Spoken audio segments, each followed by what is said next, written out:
Guys, welcome to a new video. Today I'm gonna show you a gameplay by none other than Robert James Fischer, one of the best, if not the best, chess players of the 20th century. In this game, he was playing with black piece against Donald Byrne, and Donald starts with knight f3. Here, Robert plays knight f6, and now c4, g6. And I want to stop here for a while, and I want you to give one advice. You know, when I was a kid, I had a book called 60 Best Games of Bobby Fischer with full annotations, with everything. And back then, I think it influenced me a lot as a chess player. So there were a bunch of games in King's Indian. I never actually started playing King's Indian, but I played Sicilian defense with black pieces. You know, because these are the openings which kind of similar in a way, because d4, knight f6, g6, King's Indian, and d4, c5. And there are also Dragon Sicilian, which is a little bit familiar with King's Indian, because you develop bishop to g7, and then you basically, there are a lot of attacks happening on both sides, and you're trying to create a mess on the chessboard. But yes, it influenced me a lot, and what I would suggest you to do, try, please. There are a bunch of open resources these days. Go online, Google 60 best games of Bobby Fischer, and just click on every open resource you might find, and just go through the games, because what he did back then, I mean, so many years ago, it's just insane. He played on, I mean, back then he was just better than everyone else, and he was destroying people like no one could do.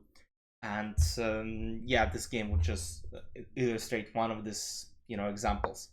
Knight c3, bishop g7, d4, and now we transpose to Grunfeld defense.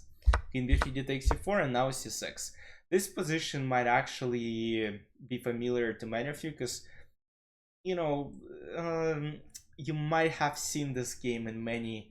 For those of you who, of course, study chess a lot, you might have seen this game because it's very famous, but I still think from time to time you gotta go through these classic games just to learn new things, because every time you look, you kind of memorize new patterns, you learn new things. It's always interesting.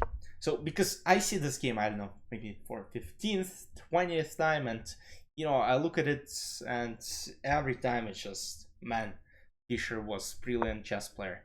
Knight bd7, rook goes to d1, and now the question is where this queen on d8 is going. So knight b6, Queen goes to c5, and now bishop g4, pinning the knight on f3.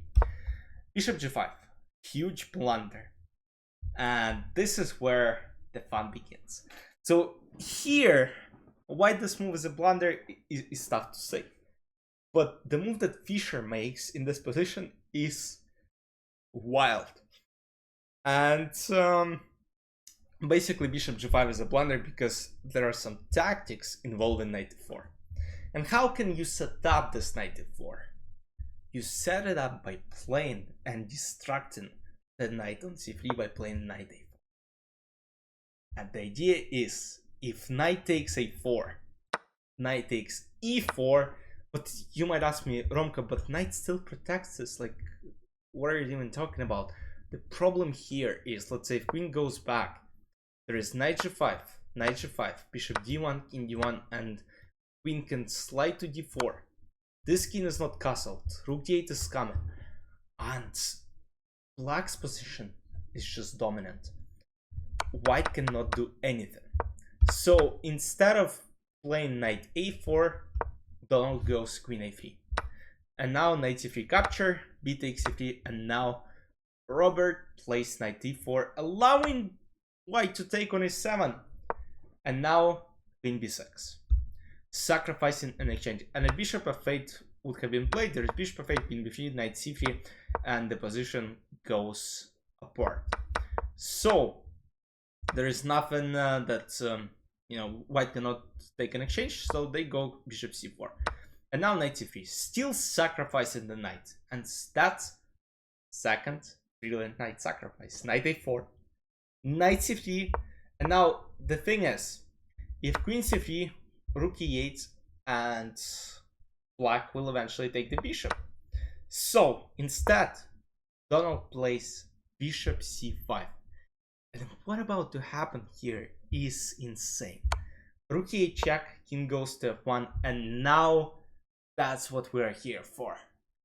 I mean, many players would have thought, oh man, I'm probably losing the game because queen has to go, I take the knight on c3 and it's all over.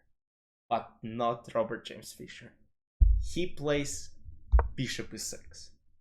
And that's another brilliant move. That's third brilliant move in this game. The idea is that now if bishop takes on b6, which was played in the game, he will dive deep into it. If bishop e6 takes, king b5 and the game ends in a checkmate. King g3, knight f2, king f1, knight g3, king g1, skidoosh, smothered, checkmate.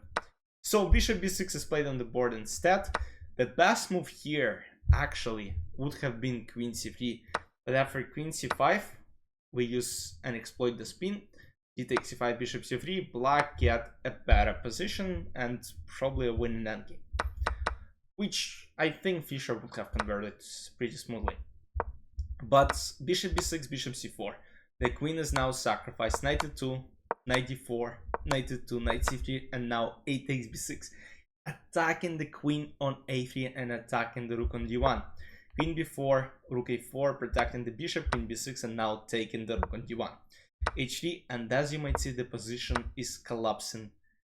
I mean, completely, it's just hopeless.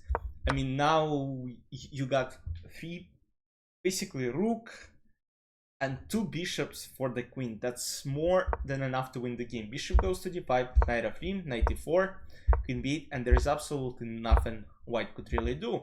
Knight e5, king g7, king g1, bishop c5, and slowly Robert is going for a checkmate. Knight e2, knight c3, rook c2, checkmate. That was called the game of the century. I mean, that's really an insane game. And guys, you look at games these days and they're not as dominant. I mean, some gems cannot win in the style. Like, you know, they play positional, but look at this game. I mean, when was the last time you saw something like this? Yeah, now we can talk about, let's say, Dubov, Richie Rapport, who kind of play attacking chess, play some wild games. But back then, Fischer, Tal, those two guys were just on a different level of, you know, chess mastery. Guys, I hope you enjoyed this one. Let me know any games you might want me to analyze in the future videos. I hope you enjoyed. I really hope you enjoyed this one. Once again, use my suggestions. Google past games of Bobby Fischer and just, you know, go through them. I'll see you soon. Bye bye.